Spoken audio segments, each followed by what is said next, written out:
Een 88-jarige fietser uit Marm is juist de jong verstoorn aan zijn verwoenings na een ongeluk bij Haarlem. Een 30-jarige automobiliste uit Huddegriep ried door de Viervuisterdiek en hier voorrang doet de fietser voor de auto langs de dik opriet. Het slachtoffer is juist de jong in het ziekenhuis verstoorn.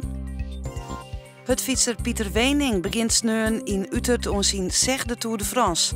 De 34-jarige Harrekiet jerde van de maand dat hij definitief opname is in de tourselectie van zijn ploeg Orica Green Edge. Na Leo Westra van de 10 is Pieter Wening de tweede Fries in de Tour de France. Het bedrijf Zius op een gedik zal binnen nou en 3 jaar verdubbelen van 50 naar 100 man personeel. Ze ontwikkelen visueel intelligente software, die als nachtcamera's die het zonder lucht in het zuster hier scherp mensen filmen kan, zonder dat de camera zelfs te traceren is. Na 3 jaar ontwikkelingen binnen de eerste nou verkocht.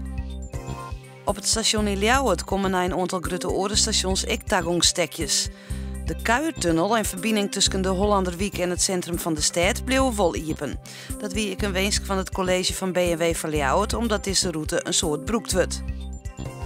Joen en vannacht bleef het lang warm, het wordt 22 graden. Vannacht zakken de temperatuur naar 16 graden.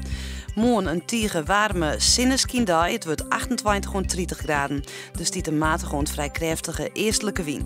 Joens en nachts ik warm, maar temperaturen boppen de 20 graden.